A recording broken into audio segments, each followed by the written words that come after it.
Now, I just came back from overseas, so this is my first time looking at this text properly. I have heard about this text, but uh, I haven't actually looked at the features just yet. So this is a good opportunity for you to see how I think in real time when I'm unpacking a text or when I'm analyzing features for the first time. But before I move on, I just want to do a quick overview of the basic skills you should try to get good at in order to do well in ACs. And the first thing I want to cover is something called predictive analysis.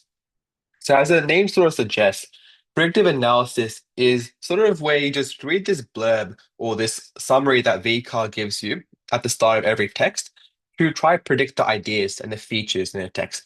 And this is probably one of the most important skills for ACs. Before I even look at the text, I want to very carefully read through this little paragraph that VCAR has given us here. Well, why is that? Most of the best ideas in any AC text can actually be predicted using this summary or the background information that Vika or your teacher gives you. In fact, 90% of the top features in a text can actually be predicted through a good reading of this summary here or this background information here. So, for example, um, in a political text, you can expect that there's going to be some like instance of active voice being used. Why? It's because politicians want to take credit for their actions and portray themselves in a positive light. And this makes for a very good analysis. Or, for example, in an advertisement, you might expect, for example, imperatives, modal verbs, positive connotations, etc. These are things that you can predict, and they also make for very good analysis. But my point is, the best students don't react to text to find features, but rather they proactively predict those features, which means they find the best features and they find them 10 times faster than students who simply react to text. Another thing I want to go through is like the basic sort of principles behind analysis. So when it comes to analyzing, the whole point of analyzing a feature is getting from like meta language to your SLV or your broader social linguistic variable. So the basic principle, the basic structure that you want to follow is you want to go from meta language to this broad idea. How do you do that? Well, you want to introduce something called an immediate effect. Now, this effect is just the surface level immediate impact of using the example in the text. So, for example, in the case of jargon, you want to talk about how jargon lends an erudite tone. And that in turn can do things like, for example, establishing expertise or creating a formal register. A lot of students would just jump straight from jargon to the final link to the formal register, which is a bit incomplete. So if you ever get the feedback that your analysis is incomplete, it probably is due to the fact that you're missing out on this effect, this little bridge here that brings you from the male language to this broad idea. Another example is imperatives. So a student might say, uh, XYZ uses the imperative, and that in turn links to something like cognitive function. And they won't really explain the effect. Well, the idea is you want to explain the effect, the immediate impact of using a feature. In this case, for example, the imperative delivers a call to action, or it actuates readers or actuates the audience or galvanizes the audience into action, which in turn facilitates the cognitive function. So it's all about this little bridge here, which is our effect. And one more thing. So when it comes to analysis, you want to always extrapolate on the ideas that are given in the text. So when you're analyzing, you don't want to restate what's obvious. It's all about extrapolation. It's all about going beyond what's in the text, going broader, bringing in your own ideas. And I'll show you how to do that when I go through this text with you. But if a teacher ever says your writing's very descriptive, that probably means you're not extrapolating, but rather just staying the obvious and describing what's actually in the text rather than, bringing in your own ideas. As you extrapolate more, as you bring in more of your own ideas, your analysis will start to get a lot better. And you'll see what I mean when I unpack the features in this text here. Now, before I go through this text, I do encourage you to have a go at doing it yourself. So maybe pause this video and have a go at writing an 8C on this text or just try and find features for this text. That way you can learn a lot more instead of just me giving you the answers. Righty, so what I'll do now is I'll show you what I mean when I say predictive analysis. So I'm going to go through the background information given here. I'm going to try to pick up on the SLVs, the contextual factors that underpin this text. So let's have a look at this summary here. In the following transcript, Professor Kelvin Kong, a Warimi man, okay, so he's Indigenous Australian, which tells us about his cultural identity. That's something we can talk about in cultural context. He's receiving the NAIDOC Person Award. Okay, so we know he's receiving the award here, and it's an acceptance speech. The ceremony in front of a live audience, predominantly made up of Aboriginal and Torres Strait Islander peoples and fellow award recipients. Okay, so that's our text type and situation context there as well. The NAIDOC Awards recognize outstanding contributions that Aboriginal and Torres Strait Islander peoples make to improve the lives of people in their communities and beyond, and to promote their issues in the wider community. Okay. Kelvin Kong graduated from UNSW to become Australia's first Indigenous surgeon. Okay, that tells us a lot. So, coming from a medical background myself, I can say that surgery is probably the most competitive specialty. And the fact that Kelvin Kong here has gone all the way to become a surgeon, despite the obstacles that he might face as an Indigenous Australian, really gives us a lot of information about what he might be trying to convey to the audience. So he might be trying to motivate, inspire, or empower his community and show them that it is possible to make a difference. And it also tells us about the semantic field or the semantic domain. We know that it's going to revolve around medicine and possibly Indigenous health. So that's a really big issue in healthcare right now. So there's a lot to talk about there. He has received this award for his innovations in hearing health, particularly working with children. Okay, so he's a pediatric ear, nose, throat surgeon. Okay. His mother, Grace, okay, so this is a bit of family history as well. Right. So what I'm going to do is I'm going to try to predict what the contextual factors, what the broader ideas might be for this text, just based on what I've read here. Now, I know you guys might use something like Mrs. Fat CDs, but I'll just go through the ones I think are the most salient. So firstly, let's start with register. So as you guys know, register just means how formal, how informal the text is. And for this text, just based on what we've read here, it's hard to tell whether it's going to be formal or informal. It could really go either way. So it's best to assume that we're going to have a mixed register here, just to be safe. So there's going to be elements of both informality and formality as well. So starting off with informality, what we want to do is we want to think about what the reason is behind using the informality. So whenever you analyze register, it's always important to mention the underlying reason behind the register. So why they're being informal, why they're being formal. That's what's going to actually add depth to your analysis. So don't be generic and say something like the informal register helps build rapport. Make sure you're being nuanced with your analysis. So in this case, the informality allows them to like bond with his community. So you can say something like the informality, or in other words, the underlying conversational tone um, brings himself, so Kong, and his indigenous community closely in unison, right? Uh, and you can even link to tenor as well. You can say it, creates a closer tenor. So you can say something like it fortifying, his tenor with fellow Indigenous Australians in the audience. So that's how you want to analyze it. That's how you want to unpack it. Make sure you're always talking about the underlying reason for the register, not just saying like, this text is informal, because that's what everyone's going to do. Now, on the other end of the spectrum, we also have formality. I think formality plays a really significant role in this text. Like that's what I'm going to assume here is because like what he's talking about, like, Indigenous health, which is a pretty serious issue, has a lot of weight and gravity. So accordingly, you want to use a formal register. So when you're talking about um, healthcare or like serious issues, you don't want to joke around. You don't want to like be casual about it. So you're going to use informality. Sorry, you're going to use formality to recognize the gravity or the emotional weight of the subject matter.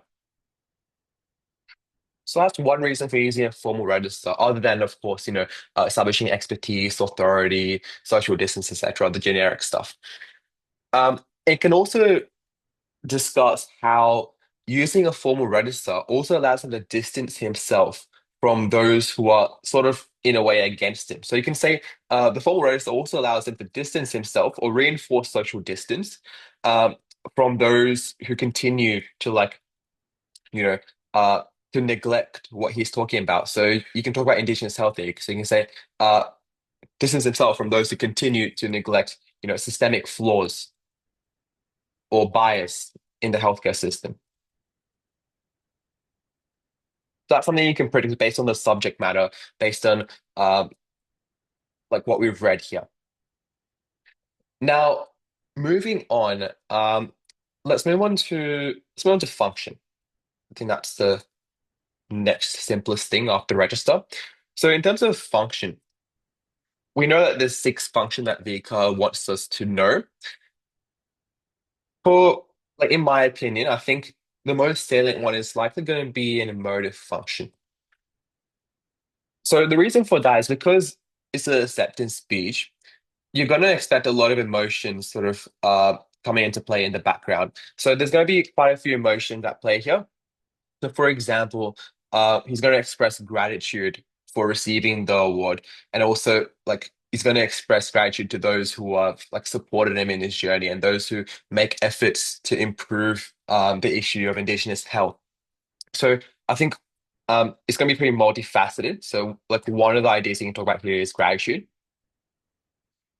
But on top of that, you can also discuss like how he's going to be like disappointment or frustration um, regarding like the issues that face his community when it comes to healthcare. So he's not gonna like ignore it or let it slide. He's gonna be showing some sort of disappointment or frustration regarding this as well. This is what I'm predicting here. Um, Now most students would stop there. So most students think that emotive function is just about expressing emotions. But here's the thing. If you switch your perspective, then you can actually like unlock one more way to analyze emotive function here. And the key to doing that is recognizing that emotive function isn't just about expressing emotions, but it's also about evoking emotions as well. So he's also trying to evoke certain emotions in the audience here. And in this case, he might be trying to um, evoke or ignite a sense of optimism in his audience or hope. So that could be one element of the emotive function. So you could also be trying to ignite a sense of hope or optimism. So sort of providing a positive or an optimistic outlook on Indigenous health. Now, other than emotive function, another salient one would probably be referential. So referential function, as you guys know, is all about informing. Now, in this case, what's he going to be informing people about? Well, it's probably going to be about like the issue of Indigenous health, right? So because he's a surgeon, because he's received this award for his innovations in hearing health, he's going to talk about the issues that that plague Indigenous health, that affect Indigenous Australians when it comes to healthcare. So it'll probably have some role in educating the audience. So you can say the referential function is to educate the broader Australian audience um, on, like about like the sorry, systemic marginalization and like discrimination, or not discrimination, but like lack of access to healthcare, faced by Indigenous communities. So I want you to notice the verb I've used here. So instead of saying inform, which everyone's going to say, I've tried to be a bit more nuanced here, and I said educate. So that's what you want to do when it comes to function. You always want to be a bit nuanced with how you describe it. So instead of just saying, you know, inform people about X, Y, Z, you use verbs like educate, apprise, update, etc. They'll add more nuance and detail to your analysis.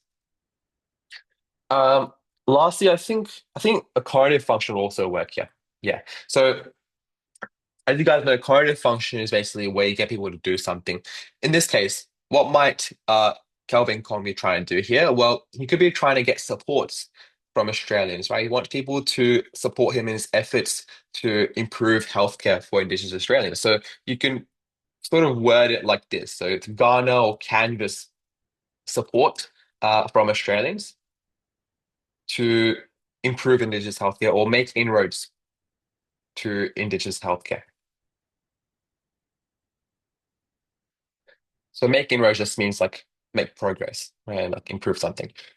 Um, yeah, I think that's pretty good for function. Let's move on to something else. So what else do we have? We're going to talk about purpose and intent. So let's talk about purpose and intent.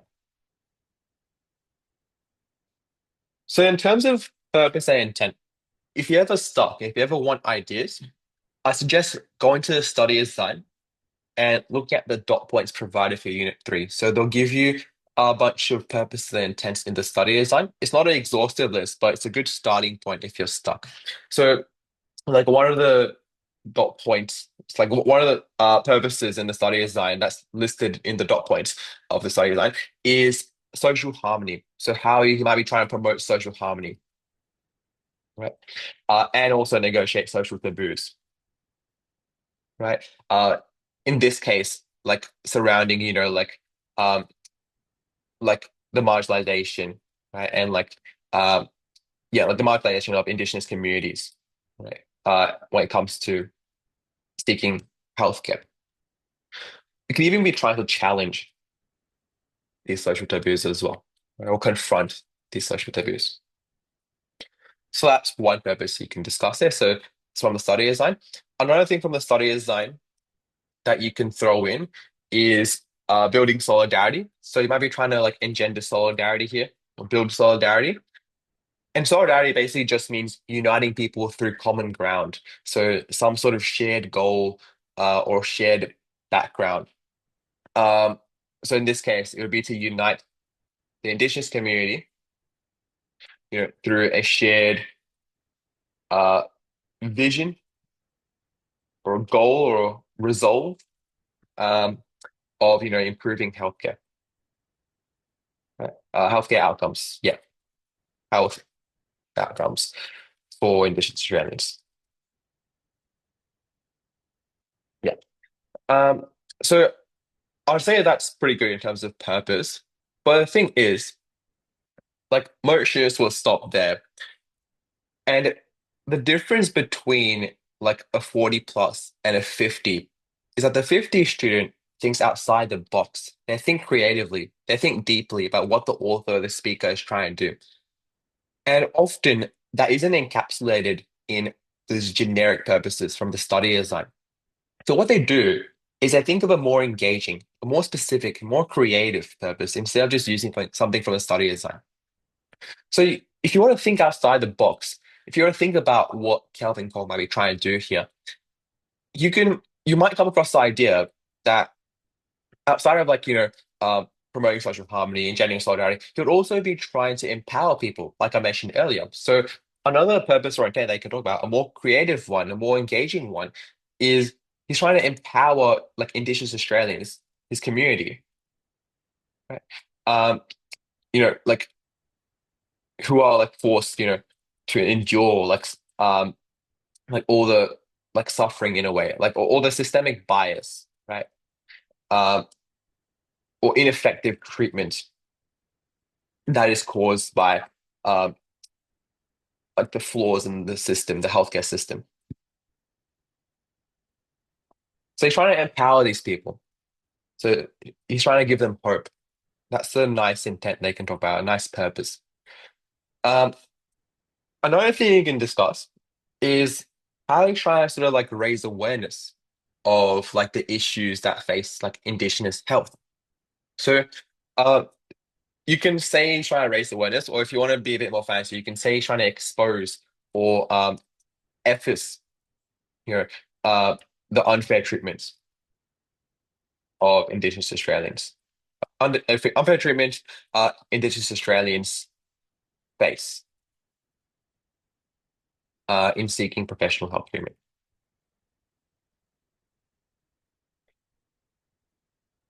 Now, if you want, I think it should be possible to combine some of these purposes and sort of like put them all into like one. So if you want to combine them, you can say something like you know, the text serves a dual purpose of both, you know, solidarity and also like exposing the unfair treatment and the marginalization that's happening in the healthcare system. So you can say, yeah, it serves a dual purpose of both solidarity and indignant. That's a good word. Yeah. And you can expand on that a bit. So you can say, on one hand, the solidarity bit, you can say uniting Indigenous Australians, through a shared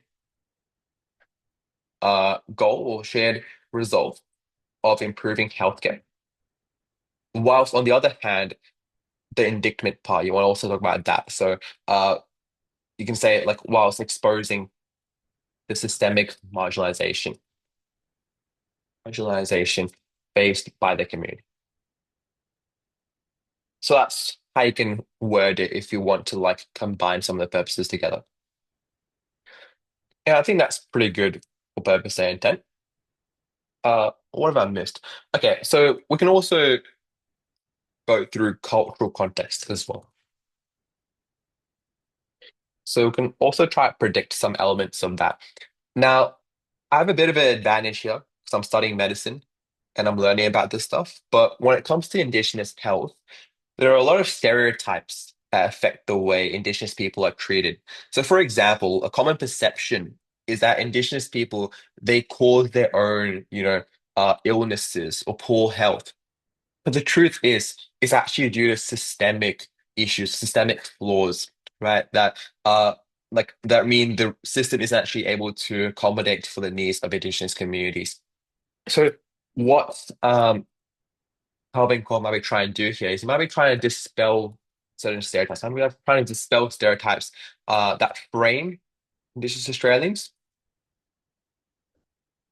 or Indigenous communities as like being responsible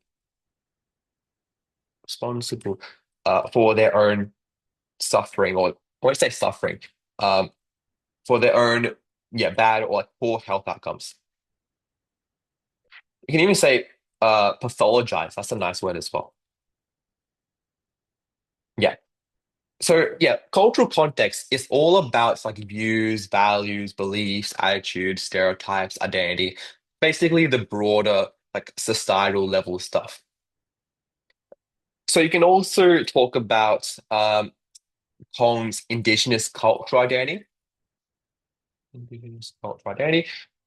So yeah, it was stated earlier that he's a Warami man, so that's part of his identity, his cultural identity. And you can expound on that by talking about the values that underpin that identity. So, for example, like this identity is grounded in values of like kinship, community, etc. So that's what you can talk about for cultural context for this text. Um, we'll go through audience now. So, in terms of audience, so it's important not to be generic with the audience. So if you just said like the audience is this live audience in a ceremony, and then it wouldn't be that great. It would be pretty generic. So what you want to do is you want to add a bit of depth and nuance to your analysis and sort of split the audience into two. And we call this the primary and secondary audiences. So the primary audience is like the immediate direct audience of the text. So in this case, it's going to be the live audience at the ceremony. And this live audience is made up of Indigenous people and fellow award recipients. So yeah, that's going to be your direct, like live, immediate audience. So a live NAIDOC ceremony audience. And this is linked to like stuff like unity, solidarity, which is trying to form with his community. Now, the secondary audience is the broader audience. So it would be the wider Australian public. So, for example, it could be, for example, like non-Indigenous Australians, could be policymakers, um, health institutions, right, hospitals, etc. I mean, it's a non-exhaustive list, but that's the idea. It's a broader, wider audience, if that kind of makes sense.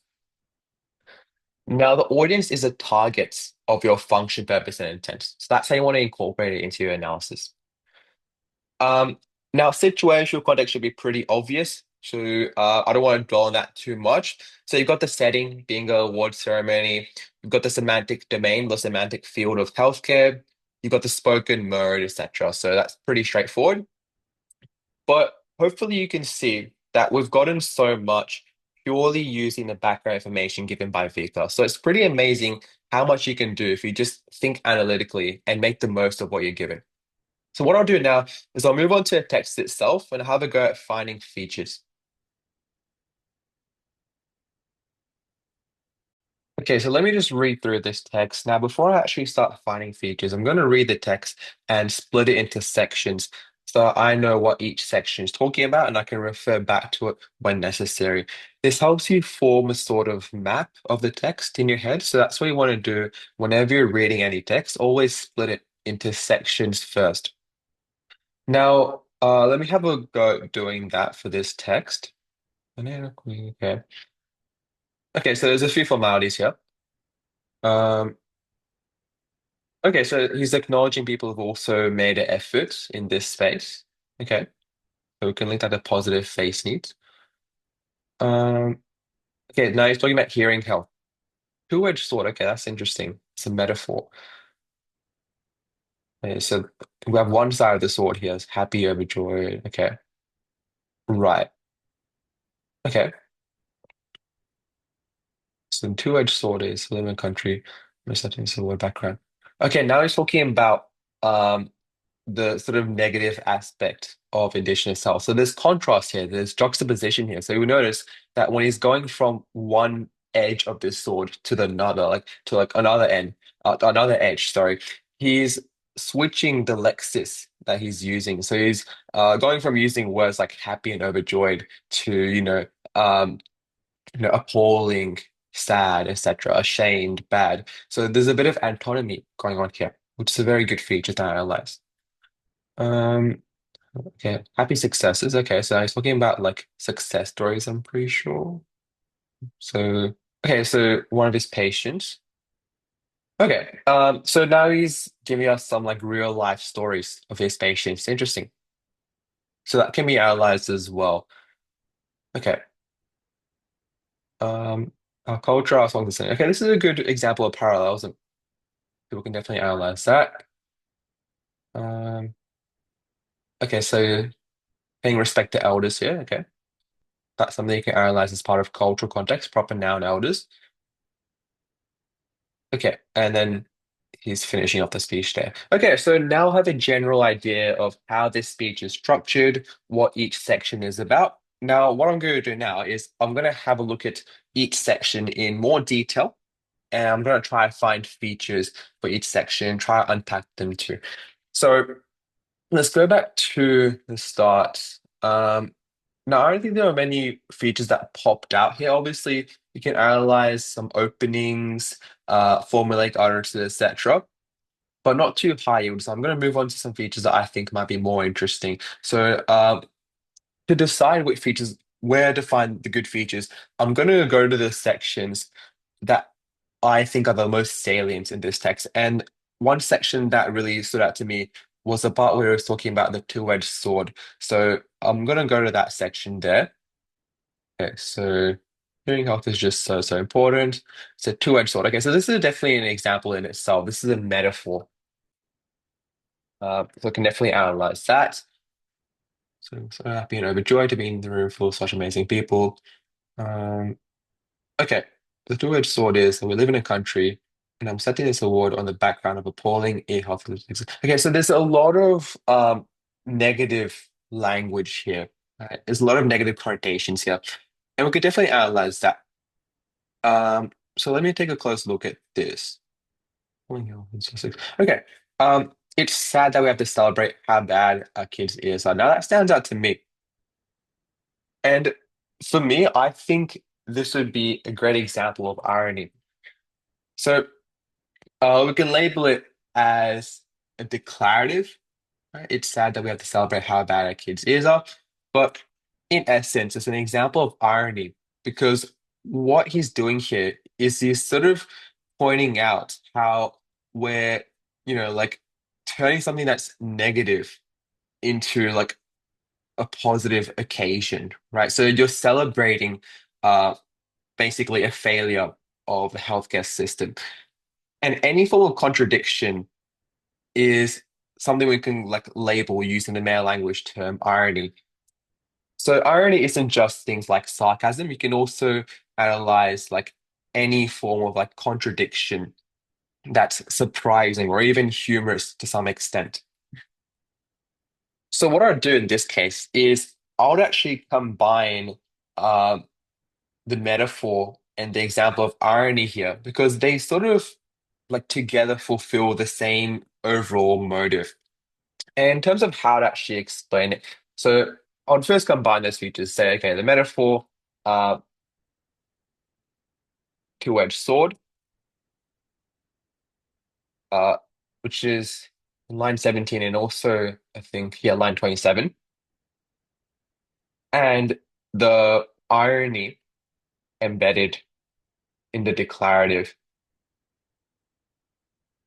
uh, we have to celebrate how bad our kids are. Okay. Um, so I'll just shorten that. Okay. Um, so in terms of what they do, how you can elaborate is you can say that you're sort of like using the ceremony, this award ceremony, as an opportunity to expose all the things that are going wrong with the healthcare system. So you can say it weaponizes the ceremony itself as like as a receipt or as proof of like the systemic sort of issue, like systemic neglect um, targeted at like indigenous communities or indigenous communities, yeah. Um, and that can be linked to like the intent or the purpose of exposing all the things that are wrong with the healthcare system as I elaborated above. So that would be a pretty good feature there. Oh yeah, another thing that stood out in this section for me was the antonymy. So if you scroll up to the first edge of the sword, so this section here, he's using words like happy and overjoyed, amazing, etc. But then on the other hand, in this second edge of the sword, he's using like negative language, like appalling, ashamed, bad, sad, etc. So there's a clear shift in the language he's using. There's a clear shift in the tone that he's using when describing these opposite ends, these opposite edges of the sword. Now, the best way to analyze this, the best male language term, in my opinion, uh, to analyze this would be antonymy. So I'll just use that as my male language term here. Let me I'll just quote this. Uh, so on one hand, he's using like um, like for example, happy and overjoyed here, in line 19, right? And then he's contrasting that with words like appalling and ashamed here in lines 31 and 35, and also sad and bad here. So um, we also want to quote those shame, sad, bad, appalling, etc. Don't have to quote all of them, but um, just if you want to, you can quote as many as you want. So whatever line number those are. Now, in terms of how to analyze this, so firstly, what I would do is I would talk about how like using the autonomy here creates these two distinct sides to the issue, or these two distinct perspectives. So on one hand, you're celebrating the occasion and the award, and on the other hand, you're sort of like looking into like the reality of Indigenous healthcare. And I would analyze it by saying that it constructs like two distinct emotional poles. Um, so on one hand, you have like joy and celebration, right? Which is like juxtaposed by, or which is converted or transformed, or you can say tempered by um, like the other end of the spectrum, which is like, despair or like moral discomfort. So that's like the immediate effect there of using that feature. Now, in terms of what I link it to, I think the best thing to link this to would be uh, negotiating social taboos. Because what he's doing here is he's confronting, um, he wants to confront the social taboo, you know, of like systemic, marginalization, right, of indigenous communities in the healthcare system. So people like, coming from a medical background myself, people sort of put their head in the sand when it comes to like analyzing, sorry, when it comes to sorry, that was my alarm. Yeah, so people sort of put their head in the sand when it comes to like indigenous health, and they sort of ignore the issues that happen in the healthcare system, the sort of systemic flaws that make it harder for indigenous people to seek healthcare. And what he's doing here is he's confronting that social taboo, getting people to actually like, wake up to this issue of like, indigenous health. Right? So I think the best thing to link it to would be purpose. And that would be negotiating or confronting the social taboo of like the systemic marginalization, etc. Okay. Now moving on, I'd say for this section here, there's not much more I can talk about. Let's move on to the next section. But I don't want to dwell on some of the horrible stuff. Okay, so we have um a coordinate conjunction here. Now, this might seem pretty insignificant, but the thing is, you can actually link it to topic management. So what he's doing here, by using a coordinate conjunction, but right, as you know, it's part of fanboys for a nor, but oh yeah. So he's using a coordinate conjunction to shift the topic, you know, um, from all these negative things about the healthcare system to what he's going to talk about in this section, which is the success stories, his happy successes that he's had with his patients. So that's a pretty significant feature when it comes to topic management. So you can analyze it as a topic shift. Okay, so let's move on to this next section here. Horrible statistics. Okay, we have another example of anatomy here. So horrible statistics and happy successes. Now, if you don't want to say antonymy, I know like you're not meant to repeat male language in ACs. So if you don't want to say antonymy, you can just say like juxtaposition of noun phrases. Um, horrible statistics and happy successes. Now, um, in terms of how I'd analyze it, so he's going from something negative to, like these positive success stories. So you can say like it introduces an optimistic turn to the speech or an optimistic twist to the speech, which, links to how he's like showing Australians, right? Um, like that it's possible to make a difference, right? That it is possible to make a difference or an impact through healthcare. So as a doctor, he's showing everyone that, okay, we can fix this issue, we can make it better. And in terms of what you can link it to, you can link it to the idea of hope, as we mentioned earlier. So he's trying to inspire or ignite or kindle hope, in Indigenous communities. And also, you can also link it to the idea of empowering people who are affected by, like these things that are going on in the healthcare system. So empower those affected by systemic flaws in the healthcare system. And that's like, purpose slash intent. So that's a pretty good feature there. Okay, let's move on. Apologizing first. Okay, Doberman. So the phrase Dobbin, it's actually a colloquialism. You can be more specific and call it a colloquial verb phrase. And this can be linked to informality. So that really stood out to me because it's an informal language feature. So you can say that, like, for example, it adds like a conversational tone to the speech, or it injects like light-hearted banter um, into the monologue, into the speech, and it also like um, whilst lending or creating a conversational tone, whilst lending a mellow and unpretentious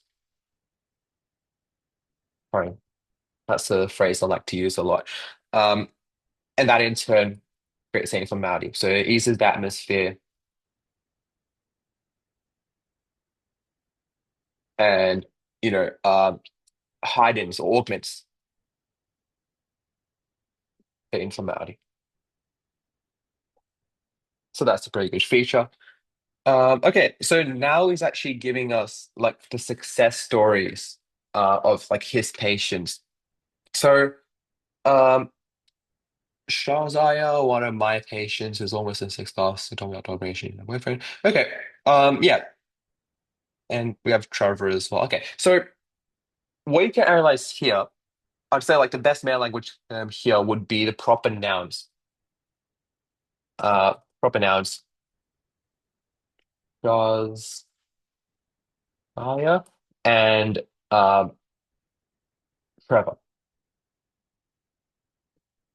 So why is he using proper nouns here? Why is he giving like specific examples of his patients? Well, the idea is he wants to like give the audience like real success stories, like actual examples of patients' lives being transformed due to like good, effective healthcare. So uh in terms of how you can phrase it, you can say it like, you know, by providing uh real success stories or like tangible examples. What he's doing here is he's making the impact of healthcare more concrete, right? So he's concretizes um, the impacts, of good healthcare, of effective healthcare, um, on like Indigenous people or communities. And that in turn can once again be linked to the idea of like, igniting or kindling hope, empowering, etc., whatever you want to link it to. But it's a good feature though. Okay, let's move on. So there's a bit of laughter here, lots of prosodics going on. On a general note, like I've noticed that this text has quite a few, oops, has quite a few non-fluency features or features that reflect spontaneity. So you can talk about how the non-fluency features, such as, for example, like the pause here, right? Uh, this is one example. They reflect uh, like the raw, unfiltered, right? Um, unplanned or authentic, right? Nature of his utterances. And that makes him like more appear more genuine. Okay. So let's keep moving on.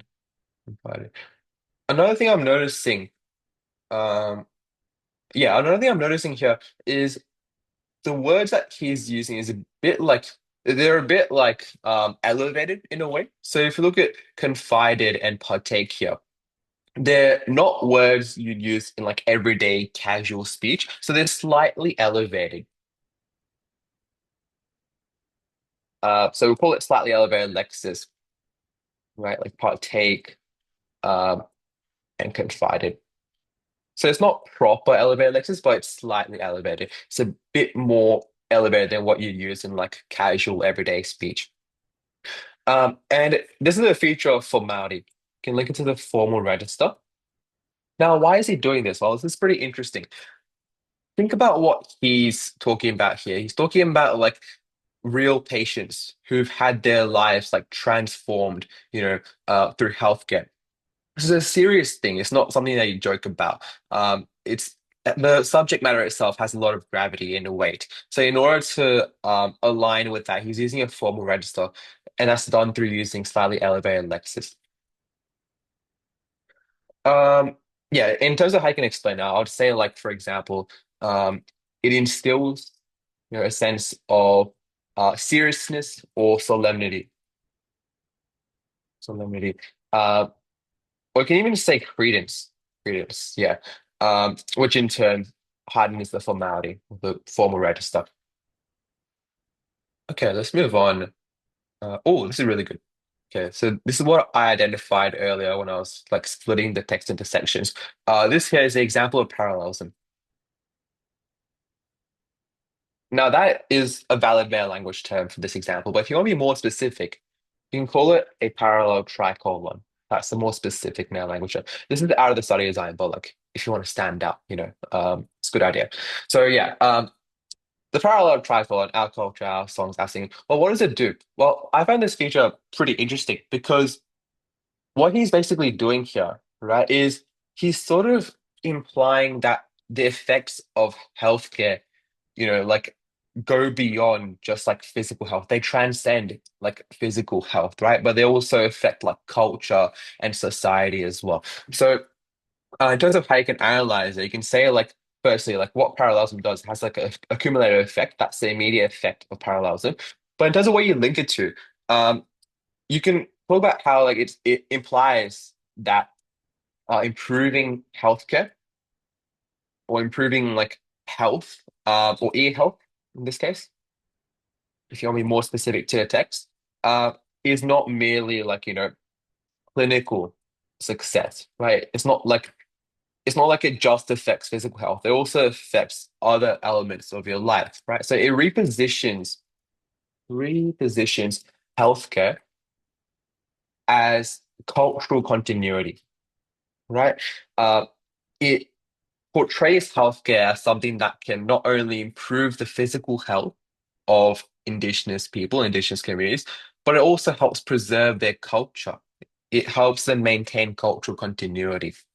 That's something we learn about in medicine. So I do have a bit of an advantage here, but that's the idea. And that in turn can be linked to cognitive function. Why is that? It's because they're trying to get people to like support efforts to improve healthcare for Indigenous people. Okay, and let's move on to the next section, or like the final section of the text. This is so wonderful. Oh, elders, yeah, this is another good example. So, uh, elders is a proper noun which is used in indigenous culture to refer to people who sort of like lead the community, not just people who are like old, but people who like lead the community. They're like seniors, right? And uh, in terms of how you can analyze it, I'd say the best thing to link this to would be cultural context. So it's a cornerstone of indigenous culture, right? And it preserves like cultural heritage. And that can be linked to cultural context. Say like it's part of his cultural identity as a what was it? As a worrying man. So um, that's how you want to analyze it. But yeah, I think the rest of it's pretty straightforward. But hopefully that gives you an idea of how to approach the text if I was to do it in the exam. And I hope you took something away from my thought process when I'm going through a text for the first time.